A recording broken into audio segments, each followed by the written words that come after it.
important to crawl, to climb, to swim if they can. So this is something I always get parents. But of course, when they're younger, you just have to be. They sit about 6, 7. They're about 7 months, about maybe 6, 7 months. They can actually sit up. So if they're able to sit up, then you put them in that position. If you have to put them in a walker, the reason why I don't like walkers, I don't know if anyone is for walkers, but I just tell you that's my opinion only. Okay, you can beg to differ. Because walkers, we always put them in a walker position whereby they tiptoe so that their toes will not touch. Now also it gives them this false sensation that they are sitting or they are standing on their own. Just like swimming, you never put a baby or child in a float or in one of those swimsuit that has some foam that they think they are swimming but they're not. They're assisted. So it gives them this false sensation that they're doing it. So with walking, the same thing. They should walk when they are ready to walk. And developmentally, they will walk at a certain age. And sometimes, I've ever had stories whereby an 18-month-old girl still not walking. The doctor asked, has she been a walker?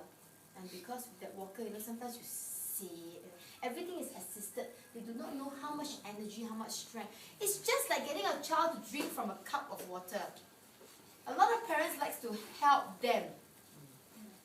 If I give you a cup of water, I help you. Well, you also worry because you don't know whether this person know how much to tilt, right?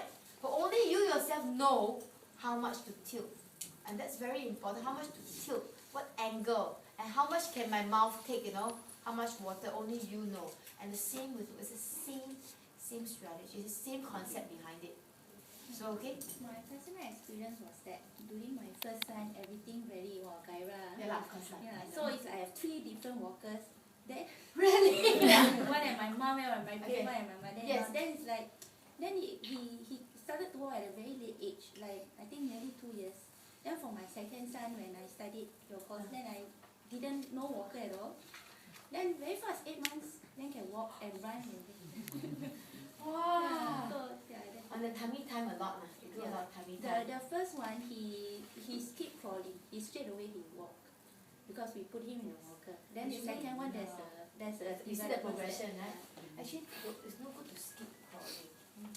Crawling. Actually, they should actually get them to crawl again.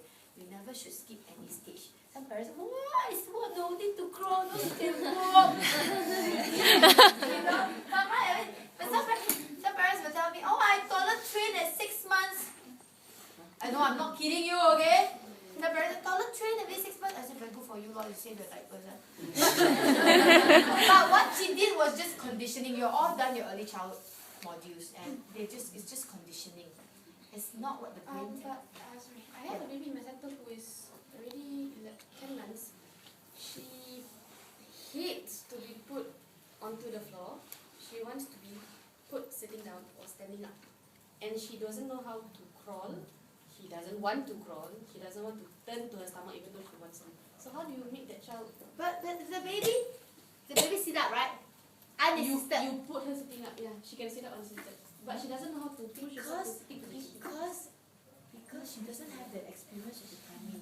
It's not easy, because you see, when you go on your tummy, first your neck, you're building your neck muscles, you must raise up, very tiring for the babies. They don't want to, they rather lie down like this, no need to do anything, but like that you see ceiling only. You can ask yourself, you see the ceiling, what do you want to see, right? Poor things sometimes don't have the mobile. Poor child at all. Because they I ask adults, you try it. It's nice every whole day. Adults got too much time working. Yeah, they said they're so happy. The child never fast. So, but of course it's very tiring. I would encourage, for example, if maybe she cries because she's already 10 months. Now you're unlearning. Unlearning will take a longer time.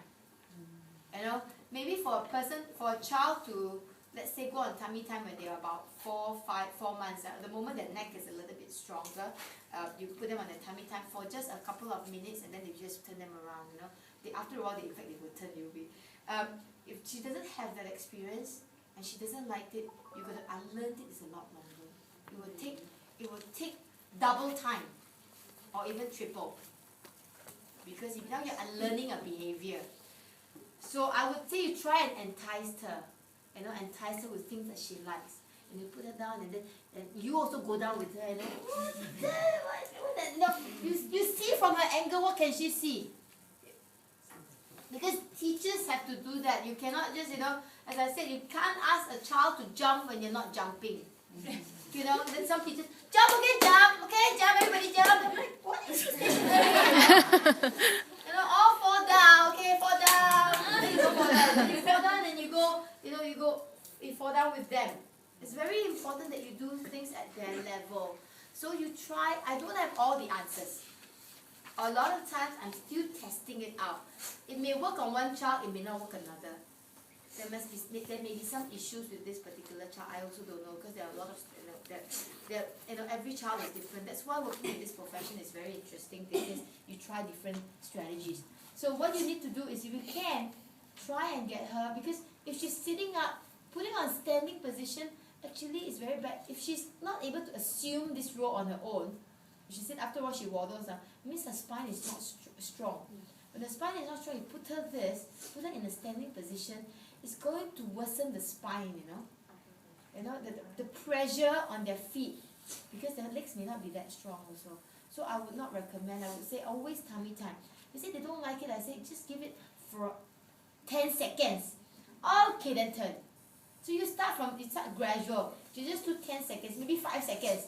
Then okay, then turn over. The next time you do is 8 seconds. The next time you do 15 seconds. You slowly, until it's very tiring for the neck. It's really quite tiring for the neck. Sometimes I do activities like with the babies. When the child is able to sit up already and has quite a good back. I want to build back muscles. I hold them by their thigh. Okay, and then after that I lean forward a little bit, and then I move back. The child will actually go back. And then you can go and try this. But if the child, this go and support, wait. I